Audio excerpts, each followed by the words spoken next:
गुरु दिन यरु गुरु हिम किरण गुरु धीवौ गुरुदेव आपः परः परम्परा जो दर्शावै भेद बलिहारी गुरु आपणै दीवाणी सेवा मानस हुंतौ देव क्यू करत न लगैबा। ये पाहुड़ दोहा नाम का ग्रंथ है जिसकी रचना आज से कम 1000 वर्ष पहले मुनि राम सिंह नाम के आचार्य ने की है। और ये ग्रंथ इस बात के लिए खास है कि जो जीव धर्म के मार्ग पर आए हैं वे भी धर्म को प्राप्त नहीं कर पाए हैं, उसके पीछे क्या वजह रही है। ये ग्रंथ और ग्रंथों की तरह किसी एक विषय वस्तु को लेकर नहीं लिखा गया है। किसी विषय को समझाने का कोई संकल्प आचार्य ने नहीं किया है कि भाई मैं आज इस ग्रंथ में नए समझाऊंगा, कि आज मैं इस ग्रंथ में द्रव्य गुण पर्याय समझाऊंगा। ऐसी कोई विषय वस्तु उन्होंने नहीं पकड़ी है, बल्कि उन्होंने तो इस बात पर गहराई से पवित्र मन से अंदर ऑपरेशन जैसा किया है कि हम जो धर्मात्मा बनते हैं वे भी कहाँ चूक जाते हैं। हमको क्यों नहीं वास्तव में धर्म प्रकट हो पाता है हमारी आत्मा में, क्योंकि धर्म परिभाषा नहीं प्रयोग है। धर्म रटने की चीज नहीं, जीने की चीज है। धर्म उसे कहते हैं जो धारण किया जाता है। जो धारण नहीं किया जाता है, ओढ़ा जाता है, रटा जाता है, संग्रह किया जाता है, वो धर्म नहीं है। धर्म किसी अलमारी में रखने की चीज नहीं है। धर्म किसी ड्रेस का नाम नहीं है। धर्म तो आत्मा का स्वभाव है, आत्मा का शुद्ध भाव है। और वो जब जीव में प्रकट होता है तभी जीव सच्चा धर्मात्मा बनता है। पर बहुत जीव धर्म के मार्ग में आकर भी आत्मा के उस शुद्ध स्वरूप को धारण नहीं कर पाते हैं। इस बात से ग्रंथकार दुखी है, चिंतित है, और वे इसी समस्या को लेकर ये ग्रंथ लिख रहे हैं कि ये समस्या क्यों पैदा होती है और उसका समाधान क्या है। हमने 108 तक के दोहों का स्वाध्याय पिछली बार पूर्ण किया था। अब 109वां दोहा शुरू करेंगे। 108 दोहे में क्या बात चल रही थी उसी से धारा जोड़ेंगे। विषय कंटिन्यू चल रहा है। बहुत से लोग ऐसा कहते हैं कि पाहुड़ दोहा मुक्तक काव्य है। साहित्य में 2 तरह के काव्य होते हैं, एक होता है प्रबंध काव्य और एक होता है मुक्तक काव्य।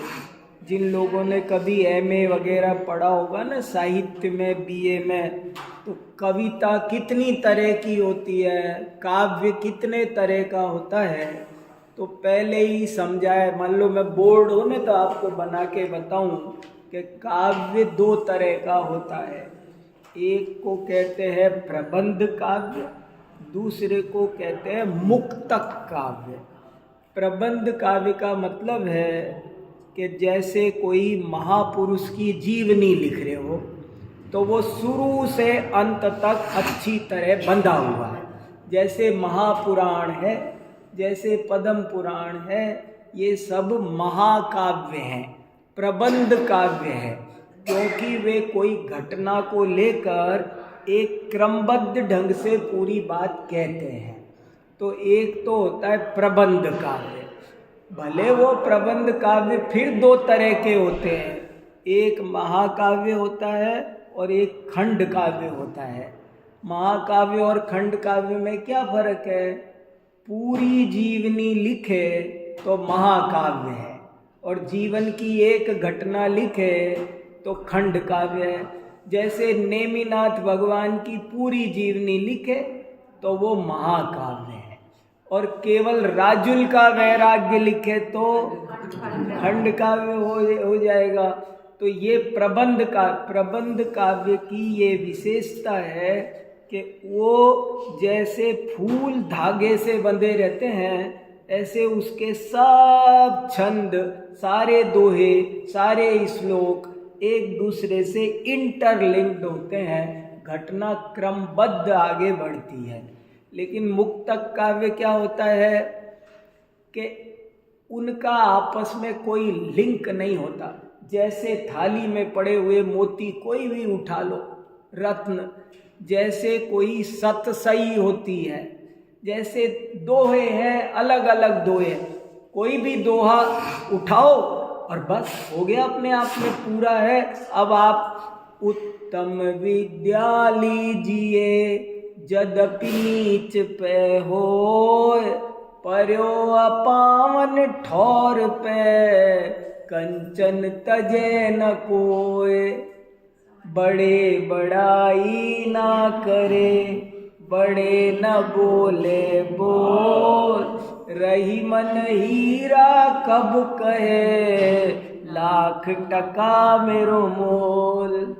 ऐसे एक एक दोहे जो स्वतंत्र होते हैं, जिनको आगे पीछे के दोहे से प्रसंग लगा करके समझने की जरूरत नहीं पड़ती है, उनको मुक्तक काव्य कहते हैं। पाउड दोहा क्या है, समय सार क्या है, तो इस पर बहस चलती है कि ये प्रबंध काव्य है कि मुक्तक काव्य है। बहुत से लोग कहते हैं कि इनमें कोई कहानी थोड़ी है शुरू से अंत तक, इसलिए ये मुक्तक काव्य है। और कोई कहते हैं भैया कहानी नहीं हुई तो क्या हुआ, आपस में एक दूसरे से विषय वस्तु आगे तो छह ढाला क्या है, प्रबंध काव्य है कि मुक्तक काव्य है?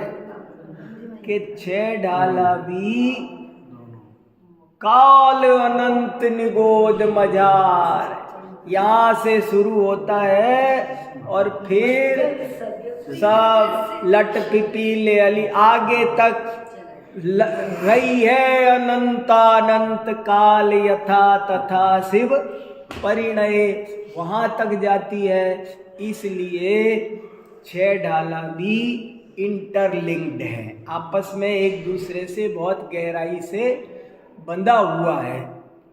तो पाउड दोहा क्या है? कभी कभी कहीं कहीं कुछ दोहों में ऐसा लगता है कि ये मुक्तक काव्य है, एक ही दोहा पढ़ो बस, आगे पीछे पढ़ने की कोई जरूरत नहीं है। लेकिन फिर भी ये ऐसा मुक्तक नहीं है, इसकी विषय वस्तु बहुत ही एक दूसरे से इंटरकनेक्टेड है। कई बार हमको उसका कनेक्शन समझ में नहीं आता है, लेकिन कनेक्शन होता जरूर है। तो वो कनेक्शन देखने के लिए हम 108 दोहे को पढ़ेंगे, बाद में 109 को पढ़ेंगे। मूढ़ा देह मरजियई देहण पाहो, देह बिन्नौ नाण मऊ सो तुम आपा जोय। ये कहा जा रहा है कि हे मूढ़, तू देह में रंजित मत हो, देह में राग मत कर, देहण अप्पा हो। ये जो देह है ये आत्मा नहीं है, आत्मा इस देह से न्यारा है। और जो देह के भीतर ज्ञानमय तत्व है वही तू है, वही आत्मा है। कहने का मतलब ये है, क्या प्रकरण आया इस 108 नंबर के दोहे में कि शरीर से भेद विज्ञान करो। अभी किस बात पे जोर दिया जा रहा है? हमको बहुत सावधानी से बैठकर चिंतन क्या करना है। अब यहाँ से जाकर के शरीर से भेद विज्ञान पर ज्यादा जोर है। सारे भेद विज्ञानों में शरीर से भेद विज्ञान की ज्यादा कीमत है। शरीर से भेद विज्ञान हो गया ना, सबसे मुश्किल भी वही है। देखो सोचो, ये भी तो समझा सकते हैं कि दुकान अलग है, पत्नी बच्चे परिवार फैमिली अलग है, रुपया पे, इनको समझने में ज़्यादा देर नहीं लगती। इनको जरा राग को विराग में बदलते कितनी देर लगती है। खूब प्यार करते हैं और फिर कहते हैं पता नहीं मेरे पिताजी ने आप में क्या देखा था।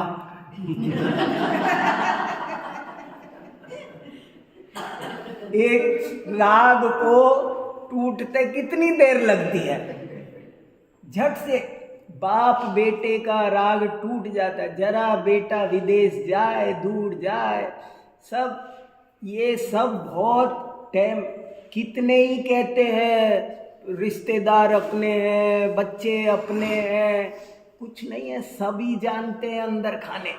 किसी को ज्यादा मतलब किसी से, सब बना के रख रहे हैं जैसे तैसे। पर शरीर से मैं ये बताना चाह रहा हूं, अभी टॉपिक वही आगे बढ़ेगा। अभी टॉपिक शरीर से, समझ लो ये टॉपिक है शरीर से भेद विज्ञान। इस पे सोचो। ये कोर्ट से भेद विज्ञान करने में देर नहीं लगना है, लेकिन और कोर्ट से भेद विज्ञान तो शरीर से भेद विज्ञान करने के बाद बचेगा क्या? जब शरीर ही अलग है तो तन से जिसका एक के नहीं हो, सुतती मित्रों से कैसे, चर्म दूर होने पर तन में रोम समूह रहे कैसे। तो एक खास बात यह है कि जैसे मूल पकड़ लो तो पूरा पेड़ पकड़ में आ जाता है। तो आचार्यों ने भेद विज्ञान कराते समय, भेद विज्ञान को भी मैं बोर्ड पे लिखूं ना तो मैं 10 स्टेज लिख दूंगा, लेकिन सबसे ज्यादा जबरदस्त कोई चीज है, कठिन भी है, मूल भी है, वो है शरीर से भेद विज्ञान। शरीर से भेद विज्ञान नहीं हुआ तो संसार के किसी चीज से नहीं हुआ। जो शरीर को अपना मानता है वो समझ लेना, वो कह मुझे परिवार से राग नहीं, तुझे शरीर से है तो सबसे है। जिसको शरीर से प्रेम है उसे सबसे प्रेम है, और जिसका शरीर से प्रेम टूट गया समझ लो उसे किसी से प्रेम। बताओ, जब शरीर से ही टूट गया, बहुत जबरदस्त बात है। मैं इसको जानबूझ के उठा रहा हूं आपके सामने, भले पढ़ लो, 109वां भी पढ़ लो, वही है। क्या होगा? शरीर से किसी को वैराग्य होता होगा। कितने मुनिराज हैं, अरे अनेक ज्ञानी, सम्यक दृष्टि। देखो बहुत बढ़िया, आपके प्रश्न का उत्तर 2 दोहे के बाद आएगा, और जहां तक है वो आज ही आ जाएगा। लेकिन आपके प्रश्न का उत्तर आ रहा है, 2 दोहे निकल जाने दो, फिर वो उत्तर आ रहा है। बहुत बढ़िया टॉपिक चल रहा है। आप तो जितना ज़्यादा सिंसियरली लोगे उतना ज़्यादा फायदे में रहोगे। क्या टॉपिक चल रहा है? शरीर से भेद ज्ञान। शरीर से मोह नहीं टूटता है, सबसे मोह टूटा टूटा लगता है, सबसे टूट गया। ऐसे लगता है, लेकिन शरीर से, जब बालों से नहीं टूटता, बाल करते रहते हैं, नहीं, जरा जरा शरीर से राग छोड़ो। अब ये समझा रहे हैं आचार्य देव इस ग्रंथ में, सारी समस्याओं की जड़ है, 100 पापों का बाप है शरीर से मोह। शरीर से अगर अति मोह ना हो तो समझ लो ये जीव पापों में नहीं पड़ेगा। इसलिए यहाँ बहुत जोरदार, अब इस पर वास्तव में अब ये कह के छुट्टी आगे बढ़ जाने वाली बात नहीं है, इस पर 1-2 घंटे की वर्कशॉप होनी चाहिए, रस्सा कसी होनी चाहिए। आप अपनी बात को, मैं अपनी बात को, कैसे शरीर से राग टूटे, इस पर अपन को थोड़ा डिटेल में बहस करनी चाहिए, स्टडी करनी चाहिए, तब ये बात समझ में आए। देखो क्या कह रहे आगे, 108 में भी कहा कि शरीर से वेद ज्ञान करो, 109 में फिर वही बात बता रहे, जेहा पाणे झुमपड़ा तेहा पुत्युका ते तुझ निवसई पाणी वही तही कर जोई भाव। जेहा, ये जो शरीर है, पाणे झुमपड़ा, ये प्राणों की झोपड़ी है। जैसे घास फूस की झोपड़ी होती है, कोई बांस की होती है, कोई लकड़ी की होती है, कोई काय की, तरह तरह की चटाई की झोपड़ी, तो ये शरीर भी झोपड़ी है एक। कैसे बनी है? प्राणों से बनी है। कितने प्राण होते हैं? 10 प्राण, 5 इंद्रियां, 3 बल, आयु और श्वासोच्छ्वास, ये 10 प्राण हैं। और ये शरीर झोपड़ी है। ये झोपड़ी काय से बनी है? काय की बल्लियां लगी है इसमें, आयु कर्म की बल्लियों पे टिका है ये। इसमें खिड़कियां, 5 इंद्रियों की खिड़कियां लगी हुई है ना। ये देव लिखो ना, जेहा पाणे झुमपड़ा। सुनो भाई, जैसे ये शरीर है, ये अपना नहीं है, ये तो प्राणों से बनी हुई एक पौधगलिक झोपड़ी है। और जैसी ये पौधगलिक झोपड़ी है, तेहा वैसी ही सभी पुद्गलास्तिकाय है। जितने ये है, ऐसे ही मकान है, ऐसे ही दुकान है, ऐसे ही रुपया, हर चीज ऐसी ही है, सब ऐसी है। और तिथुज निवसई पाणी वही, और तिथ माने वहाँ, उसके अंदर, तत्र उसमें, निवसई निवास करता है, पाणी वही प्राणीपति। प्राणीपति माने आत्मा, प्राणों का स्वामी ये शरीर प्राणों से बनी झोपड़ी है। और जैसे ये झोपड़ी है, ठीक वैसे ही ये कपड़े लत्ते, मकान, दुकान सब है। और तू वो नहीं है, तू वो झोपड़ी नहीं है। शरीर से भेद ज्ञान की चर्चा चल रही है, तू तो उसके अंदर उनका एक स्वामी है, प्राणीपति है। और वो प्राणीपति तू है। और तई कर जो ये भाव, हे योगी, हे साधक, तू अपने भावों को उसमें लगा। भाव कौन से भाव? श्रद्धा ज्ञान चार्य। तू अपनी श्रद्धा उस आत्मा में कर जो शरीर के अंदर, इस शरीर झोपड़ी नहीं, झोपड़ी के अंदर जो है, झोपड़ी में नहीं, झोपड़ी से सबको प्यार है। और झोपड़ी के अंदर जैसे बच्चों को हीरे की डिब्बियां, ये ज्वेलरी की डिब्बियां होती है ना, वो डिब्बियों पे मरते हैं। वो जो 50,000 का जेवर है, अंगूठी है, वो 50,000 की अंगूठी पर नहीं, वो जो डिब्बी है ना, वो देखो। ऐसे ही हमको इस शरीर से प्यार है, पर शरीर का जो मालिक है उस मालिक की तरफ हमारा भाव माने कीमत। कीमत किसकी है? डिब्बी की या डिब्बी में रखे हुए हीरे की? ऐसे ही कह रहे दो, जे आपने झुमपड़ा तेहा पोथ्यू का, ते तुझी निव सही पानी वही तही कर जोई भाव। कितने अच्छे से समझा। वेद विज्ञान चल रहा है, कुल मिलाकर टॉपिक क्या चल रहा है? शरीर से वेद विज्ञान। वेद विज्ञान ही नहीं, शरीर से वेद विज्ञान करो। शरीर से वेद विज्ञान होने के बाद क्रोध आएगा। क्यों? शरीर न्यारा है, मेरा भी न्यारा, उसका भी न्यारा। अब क्या करना? अब किसको करना? अभी मैंने एक प्रवचन सुना एक पंडित जी का, वो कह रहे थे सबको सिद्ध देखने की आदत डालो। क्या होगा इससे?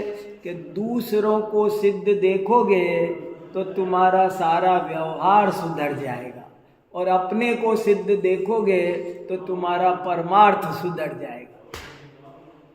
अपने को सिद्ध देखो तो परमार्थ सुधर जाएगा, और दूसरे को सिद्ध देखोगे तो वो कितना बुरा लगेगा, कितना गुस्सा आएगा, उसको मारोगे, उससे छल कपट, ये भी भावी सिद्ध है। ऐसे देखो फिर क्या क्या कैसा भाव आएगा।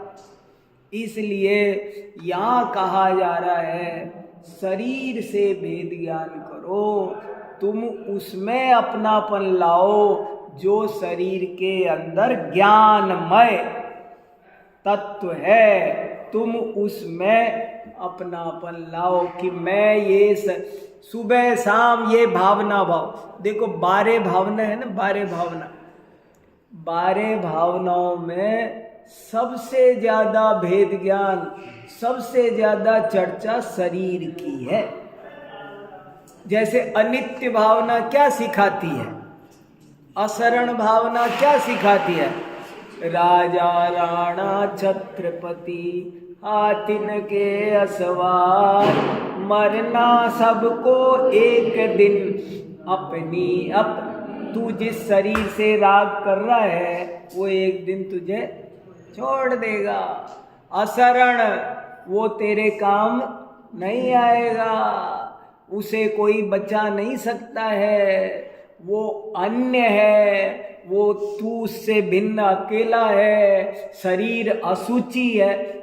12 भावनाओं में से 6 भावना तो केवल शरीर से भेद ज्ञान कराने के लिए लगा दी, क्योंकि इस जीव को अनादि काल से शरीर से सबसे ज्यादा मोह है।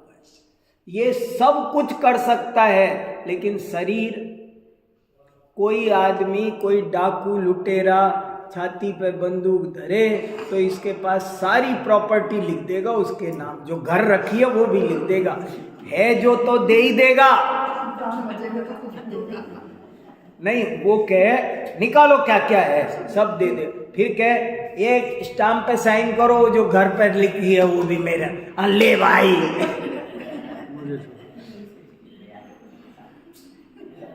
शरीर को बचाने के लिए जीव मिथ्यात्व का सेवन करता है, कुगुरु कुदेव के पास जाता है, भक्ष अभक्ष का विवेक नहीं करता है।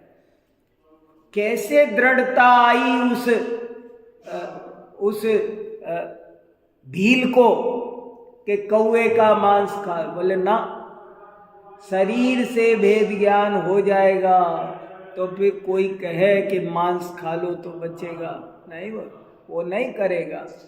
ये शरीर से जो अंधा अनुराग है, आचार्यों ने भी शरीर का ध्यान रखने की यथाशक्ति प्रेरणा दी है, लेकिन ऐसा अंधा अनुराग रहेगा तो ये जीव शरीर के मोह में क्या से क्या कर जाएगा। शुभोम चक्रवर्ती क्या कर गया, शरीर के राग के चक्कर में क्या कर गया। नमोकार मंत्र जो उसे बचा रहा था उस पर पैर फेर दिया, नरक का कार्य। तो पाप करने से सुख नहीं मिलता है, उल्टा दुख बढ़ता है। कोई पाप करके समझे मेरा दुख मिट जाएगा तो वो बहुत बड़ी भूल में है। पाप करके दुख मिटता नहीं बल्कि दुख बढ़ता है। इसलिए यहाँ जोर दे के कहा गया है कि शरीर से भेद ज्ञान करो। अब दोहा नंबर 110। मूल छंड जो डाल चढ़, कहते हैं जो या भास, चीरन बुन्नई जाई बड़े, विरूटियई कपास। मूल, मूल माने जड़, छंड माने छोड़कर। मूल को छोड़कर जो डाल पर चढ़ना चाहता है वो कैसा योगी है, वो काय का योगाभ्यास है। वो योग का अभ्यास नहीं है। जिसने आत्मा क्या कहना चाह रहे हैं समझ में आ रहा है। मूल पकड़े नहीं और डाल पकड़ना चाह रहे हो। ऐसे ही आत्मा जाने नहीं और धर्म करना चाह रहे हो, योग करना चाह रहे हो। आत्मा को जाने बिना धर्म के क्षेत्र में एंट्री भी नहीं है। देखो, मूल छंड जो डाल चढ़, कितना अच्छा, देखो कितनी बढ़िया मुहावरा डाला। देखो नीचे क्या लिखा, चीरन बुन्नई जाए बड़ बड़। अरे मूर्ख, चीर मने कपड़ा, चीर मने चीर हरण होता है ना, चीर मने कपड़ा, चीर न मने नहीं, बुन्नई जाए, चीर नहीं बुना जाता। बिना उट्टई कपास, कपास ऊटे बिना। कोई कहे मैं कपास मुझे पसंद नहीं है, कपड़ा पसंद है। अरे भाई कपास के बिना, कपास के बिना, जैसे कपास ऊटे बिना कपड़ा नहीं बुना जा सकता है, ऐसे ही आत्मा को जाने बिना योगाभ्यास। अब कितना योगा योगा योगा योगा, पार्क पार्क में योगा, जगह जगह पर योगा। और ये क्या कह रहे, योगा, योग किसका नाम है। एक दिन हमारे यहाँ एक बहुत बड़े योग के प्रोफेसर आए, विद्वान। उन्होंने एक वाक्य बोला, योग व्यायाम का नाम नहीं है, योग तो अध्यात्म का उच्च आयाम है। योग व्यायाम का नाम नहीं है, योग तो अध्यात्म का उच्च आयाम है। योग एक आध्यात्मिक क्रिया का नाम है। देखो क्या कहा, मूल छोड़ करके डाल पकड़ना चाहते हो भाई साहब, सो ये संभव नहीं। ऐसे ही कोई व्यक्ति आत्मा को छोड़कर, कोई कहे मैं आत्मा फात्मा, लेकिन हम तो रोज योगा करते हैं और आत्मा वो हम नहीं जानते कुछ। आत्मा नहीं जानते तो क्या खा के योगा करते हो। आत्मा को जाने बिना योग नहीं होता। बताओ, देखो कितना साफ साफ, कितनी सुंदर बात लिखी है। मूल छंड जो डाल चढ़, कहते हैं जो या भास, चीरन बुन्नई जाई बड़, विरूटियई कपास। 111। ये जाई बड़ से क्या है? बड़, वड माने मूर्ख। हे अज्ञानी, कोई मूर्ख है जो डाल मूल छोड़कर डाल चढ़। ऐसे ही हे मूर्ख, कपास ऊटे बिना कपड़ा नहीं बुना जा। ऐसे ही अब देखो ये बेसिक बात है जैन दर्शन की। जैन दर्शन में जैसे महाराज जी बहुत बोलते थे, गाते रहते थे, जाना नहीं निज आत्मा ज्ञानी हुए तो क्या, आपा नहीं जाना तूने कैसा। जिसने आत्मा को नहीं जाना, जैन धर्म की शुरुआत आत्मज्ञान से होती है। जिसने आत्मा को नहीं जाना वो जीरो है जैन धर्म में, और जिसने आत्मा को जान लिया वो उसके सब है। वो दान भी देता है, योगा भी करता है, पूजा भी करता है। जो आत्मा को जानता है उसे भगवान के प्रति बहुमान आए बिना रहता नहीं। पूजा भक्ति आत्मज्ञानी के जीवन में सब कुछ है, और जिसने आत्मा को नहीं जाना उसके जीवन में कुछ हो कितना भी तो भी कुछ नहीं है। ये बात यहाँ जोड़ दे के कही जा रही है। आत्मा को जानना वो मूल काम है, मूल बेसिक मूल गुण। जैसे मूल गुण के बिना कोई श्रावक नहीं होता, ऐसे का है। मूल चंड जो डाल चढ़ कहते हैं जो या भास, चीरुण बुणई जाई बड़ बिन ऊटियई कपास। अब देखो क्या कह रहे 111। सौविया पह टुटह चीयण भाव गया, कीलैयाप परेण सिउ निम्मल झाण ठियाय। अब ये बात भी हमको बहुत अच्छी तरह समझ लेना चाहिए और अपने मन में जमा देनी चाहिए कि जब तक सारे विकल्प नहीं टूटेंगे, देखो ये लिखा सब वियप्पे टूट है। अब ये बात बहुतों के गले नहीं उतरती, समझती। देखो पहले श्रद्धा तो हो तब निर्विकल्प दशा आएगी। जीवन में जो ये मानता ही नहीं कि विकल्प टूटने का नाम धर्म है, वो कैसे विकल्प तोड़ेगा। विकल्प तोड़ना बहुत, कोई भी विकल्प नहीं बचना चाहिए, कोई भी, एनी विकल्प। अशुभ विकल्प भी, मैं खाना खाऊं, हिंसा झूठ चोरी आदि के 5 इंद्रिय के विषय भोग के विकल्प वे अशुभ विकल्प है। और पूजा पाठ दया दान धर्म इनके विकल्प शुभ विकल्प है। लेकिन असली धर्म तब प्रकट होता है जब सारे विकल्प टूट जाते हैं। सब टूटने चाहिए। अभी ये कौन सा विकल्प कर रहे पारसनाथ भगवान, बताओ कौन सा कर रहे बताओ। और अभी नहीं कर रहे, लेकिन जब ये मुनि थे और इनको केवल ज्ञान होने वाला था तब क्या कर रहे थे, कौन सा विकल्प कर रहे थे। इनको केवल ज्ञान हो, अच्छा मुझे केवल ज्ञान करना है, ये भी विकल्प नहीं था। सारे विकल्प टूटने चाहिए तब आनंद होता है। सुख का संबंध निर्विकल्पता से है। धर्म उसे कहते हैं जो सुख देता है, और सुख उसका नाम है जो निर्विकल्प हो, निराकुल हो। जहाँ विकल्प है वहाँ आकुलता है, वहाँ दुख है, इसलिए वहाँ धर्म नहीं हो सकता।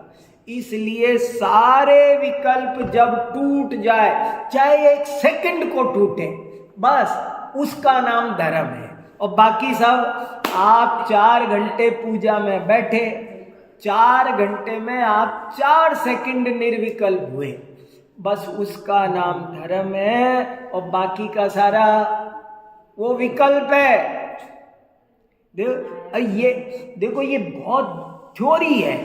अगर ये चीज चूक गई तो फिर भी जैन धर्म पकड़ में नहीं आएगा। सौ विया पह तुट्ट चेयण भाव गया कीलई अप परेण सिउ निम्मल झाण ठिया। सारे विकल्प तुट्ट, तुट्ट माने टूटना। जब सारे विकल्प टूट जाए और आत्मा चेतन भाव में गया, चला जाए, आत्मा जब चेतन भाव में चला जाए, उसी में अपने शुद्ध चैतन्य भाव में लीन हो जाए, सारे विकल्प टूट जाए, कीलई स्थिर हो जाए, कीलित होना माने स्थिर हो जाए, अप्पू अपने में आत्मा में ही स्थिर हो जाए, परेण सौ सारे पर से अलग हो जाए, समस्त पर से अलग हो जाए, केवल अपने शुद्धात्मा में लीन हो जाए, इसी का नाम निर्मल ध्यान है।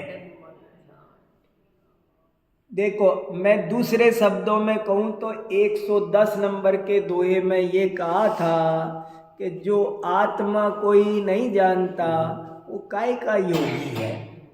कहाँ योगा होगा? आत्मा के बिना योग की यूनिवर्सिटी भी खोल दो तो आचार्य की दृष्टि में जीरो, वो कुछ नहीं है। आत्मा को जाने बिना योग नहीं होता, नहीं होता, नहीं होता। और 111 नंबर दोहा कह रहा है आत्मा को जाने बिना ध्यान नहीं हो सकता। ध्यान की भी आजकल बहुत चलती है, मेडिटेशन मेडिटेशन मेडिटेशन। अरे आत्मा को जाने बिना मेडिटेशन हो सकता है? काहे का मेडिटेशन? तो वो ये 110 दोहा सिखा रहा है कि आत्मा को जानो तभी तुम योगी बन सकते हो, योगा कर सकते हो। और 111वां दोहा सिखा रहा है आत्मा को जानो तो ही तुम ध्याता ध्यानी बन सकते हो। लाख बात की बात यह निश्चय उर लाओ, तोड़ सकल जग दंड बंद निज आत्म ध्यान।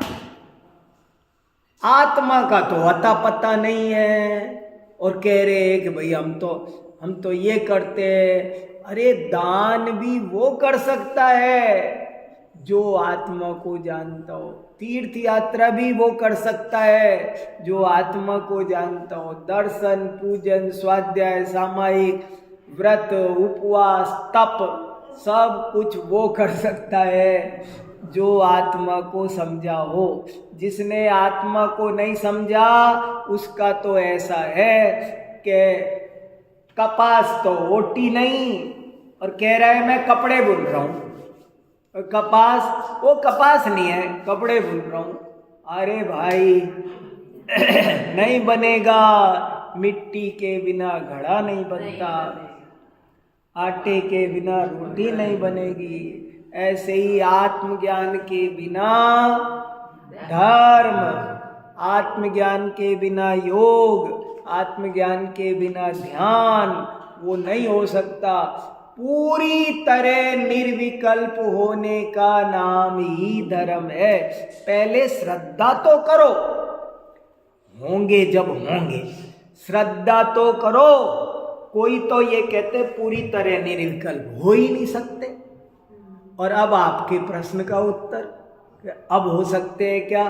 तो 112 अजुजिणी जई करु हलौ जई पई देवण लाग जीथु चढ़े विणु परम मुनि सब गया गय मोह। क्या बात कह रहे हैं? देखो, अज्जू आज भी, जिण जई जीता जा सकता है, कर हलऊ ये मन रूपी ऊंट को, ये विकल्प कौन करता है? सारे यहां बैठे हैं, कोई पहुंच जाएगा मेरे को, खट खट दुनिया क्या करता है, मन की क्या गति है, मन का क्या खेल है, क्या इस मन ने इसको मदारी बना रखा है, बिल्कुल बंदर की तरह नचा रखा है। ये मन बहुत विकल्प करता है, और जहाँ विकल्प है वहाँ व्याकुलता है। वो जब सारे विकल्प रुक जाए, उस दशा का नाम धर्म है। शुरू में ये दशा एकाध सेकंड को प्रकट होती है, बाद में धीरे धीरे ये निर्विकल्प दशा का नाम धर्म है। अगर वो हमारे जीवन में आज तक नहीं हुई है तो समझ लो हमने अब तक जिंदगी में, चाहे हम 50-60 साल कितने के भी हो गए, समझ लेना हमने धर्म नहीं किया। हमने धर्म करने की कोशिश कर रहे हैं, धर्म नहीं किया। धर्म कब होगा? जब एक क्षण कोई सही सारे विकल्प टूट के निर्विकल्प दशा होगी, सिद्धो जैसा आनंद प्राप्त होगा, उसका नाम धर्म है। बाद में प्रैक्टिस करते करते वो 2 सेकंड का 4 second, 8 second, 10 second, 20 second, 1 minute, 2 minute, 3 minute, धीरे धीरे वो रुक निर्विकल्प दशा का टाइम बढ़ता जाता है। और मुनिराज, अगर कोई मुनि महाराज 48 मिनट लगातार निर्विकल्प रह जाए तो तुरंत केवल ज्ञान प्रकट हो जाता है। तो पहले ये समझो तो सही। जैसे मान लो मैं सामायिक कर रहा हूं और 1 घंटे बैठा, 2 घंटे बैठा, लेकिन यदि मैं 1 सेकंड निर्विकल्प नहीं हुआ तो बताओ मैंने सामायिक की? सचमुच नहीं की। आप बुरा मत मानना, छल गए, अच्छा कल से फिर किया ही ना करे, इतनी सी भी, ये मीनिंग नहीं है। अरे करी, 1 घंटे की, पर कोशिश करते रहे, और मगर हुई तो जब निर्विकल्प दशा प्रकट हो तो उसका ही नाम वास्तव में सामायिक है। तो इसलिए कह रहे हैं वो पहले तो वो श्रद्धा करो, और फिर आपने पूछा ऐसा हो सकता है क्या? ऐसा शरीर से भेद ज्ञान हो सकता है क्या? ऐसे पूरे सर्व विकल्पों का नाश हो सकता है क्या? सर्व विकल्पों का नाश, तत्व चिंतन के विकल्प भी नहीं बचेंगे, सर्व विकल्पों का नाश हो सकता है क्या? हमने कहा हो सकता। अच्छा, तो वो पहले चौथे काल में हो सकता होगा। तो कह रहे अब देखो यहाँ क्या लिखा, ये बहुत बढ़िया बात लिखी है। अज्जो, सुनो सुनो सुनो, जमाने को गाली मत दो। बहुत से लोग जमाना बुरा है, जमाना बुरा है, टाइम बुरा है, पंचम काल है, फलाना है। ये बात शास्त्रों में कई जगह आई है कि सब कुछ होते हुए भी निर्विकल्प दशा आज भी पंचम काल के अंत तक निर्विकल्प दशा करने वाले जीव पाए जाएंगे। बताओ, आज देखो साफ साफ लिखा, आज धर्म हो सकता है कि नहीं, ये बताओ। मुझे हो सकता है कि नहीं? सब अपना अपना सोचो कि मैं, सब लोग थोड़ा ठंडे दिमाग से विचार करो, मैं आज की तारीख में धर्म कर सकता हूं कि नहीं? और धर्म माने पूर्ण निर्विकल्प दशा, समस्त विकल्प तोड़ने का नाम धर्म है।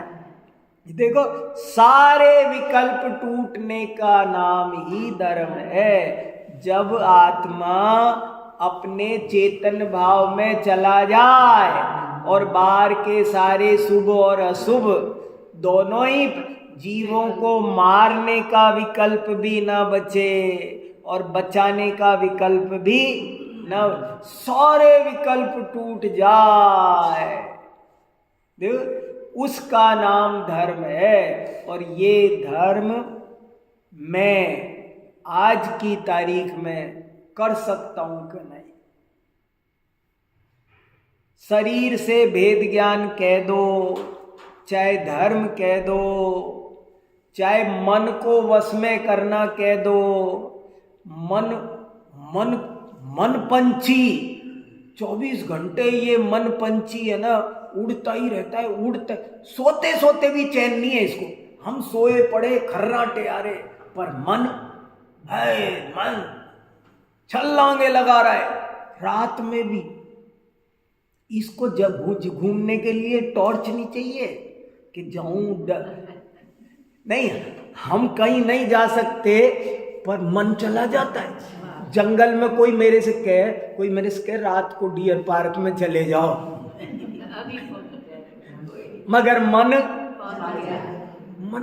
ये मन जो सब जगह चला जाता है, रोके रुकता नहीं है, कैसे भी नहीं रुकता। पूजा में बैठे मानता नहीं है, भागा भागा फिरता है।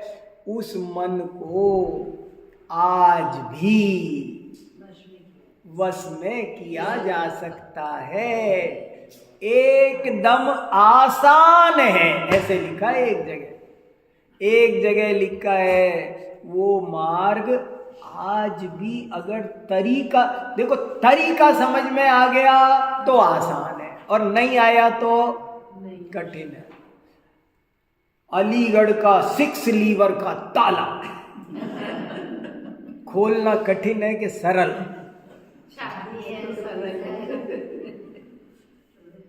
अगर चाबी नहीं है तो लटक लटक के मर जाओ, पसीना पसीना हो जाओ, तुम मर सकते हो, पर ताला नहीं खुलेगा। और चाबी हो तो ताले को छूने की भी जरूरत नहीं, ऐसे करके ऐसे करो खुल जाएगा। ऐसे ही मन को वश में करने की कला है। कला कहते हैं ना, ये बल का काम नहीं है, कल का काम है। बल का काम नहीं है, कल का काम है। कला चाहिए, वो कला आ जाए, आत्मा में उपयोग जाए तो मन पंछी मर जावे। जब निज आत्म अनुभव आवे तब ऐसे हो जाता है। तो आज दो ये बहुत इंपॉर्टेंट लिखा, अजुजिणी जय कर हलऊ जय पई दे विणुला, जीत चढ़े विणु परम मुनि, सब गया गय मोह। आज भी जिण जयी जीता जा सकता है। करहल माने ऊंट, मन रूपी ऊंट है ना, कहाँ पैर डालेगा पता ही नहीं, कहाँ पैर ऐसे ही ये मन भी क्या करेगा, क्या सोचेगा। सबके मन के एक्सरे आ जाए ना तो कैसा लगे, खुद भी नहीं देख पाएंगे।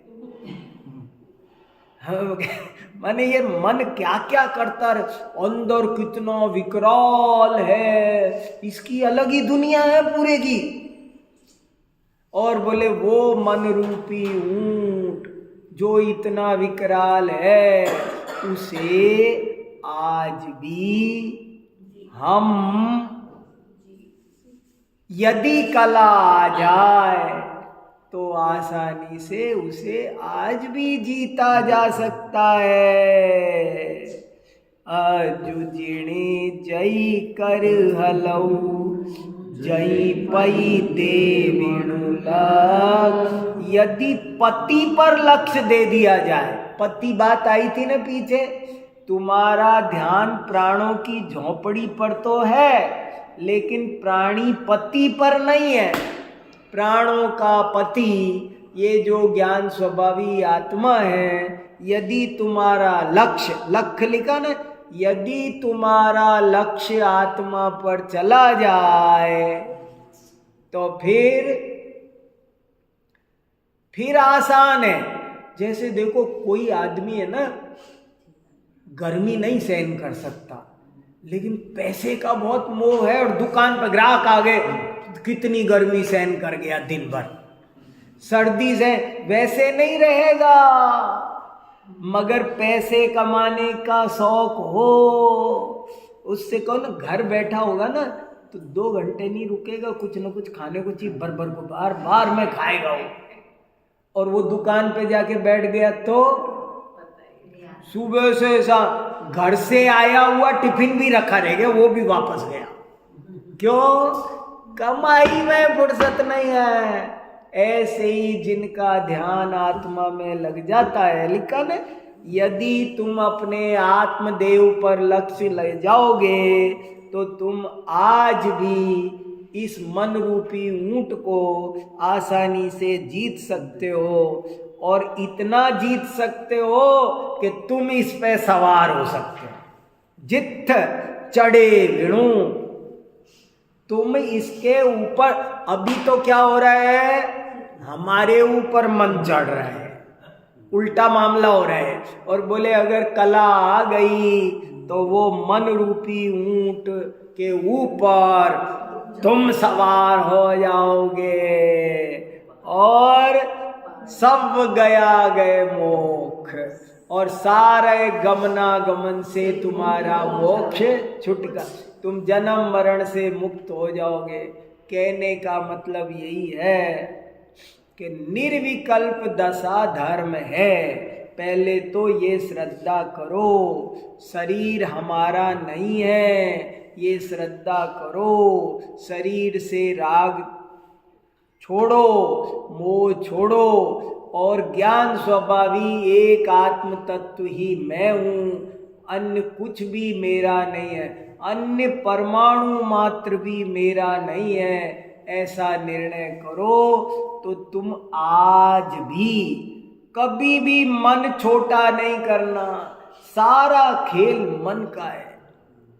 जिनका मन छोटा, मन के हारे हार है, वो मन के जीते जीत। क्या था, महावीर भगवान भी तो एक दिन हम जैसे ही थे ना, हम जैसे, हमसे भी गए बीती पोजीशन में थे नहीं। महावीर भगवान एक दिन वो था जब हमसे भी गई बीती पोजीशन में थे, लेकिन आखिरकार वो तीर्थंकर बन के सिद्ध बन गए ना। जब वो बन सकते हैं तो हम क्यों नहीं बन सकते हैं? लेकिन हम थोड़े से, हमारी विल पावर, मैं कैसे हो सकता है, मैं थोड़ी, अरे आप क्यों मेरी हंसी उड़ा रहे हो। वो बन सकते, उनकी बात न्यारी है। अरे उनकी बात न्यारी नहीं है, वो भी हम जैसे ही थे, और जब वो बन सकते हैं तो हम भी बन सकते हैं।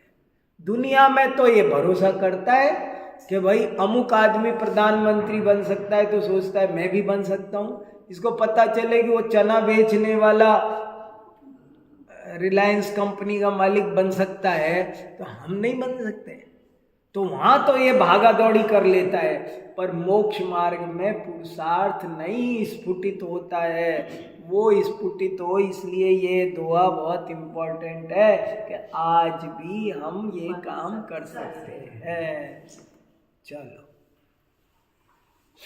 चढ़े बिनु बिनु चढ़कर, चढ़कर, चढ़े बिनु, चढ़ करके, उस मन रूपी ऊंट पर चढ़ करके, गमनागमन से करके, अपभ्रंश भाषा में चढ़े बिनु, करे बिनु, पढ़े बिनु, पढ़ करके ऐसे बनता है।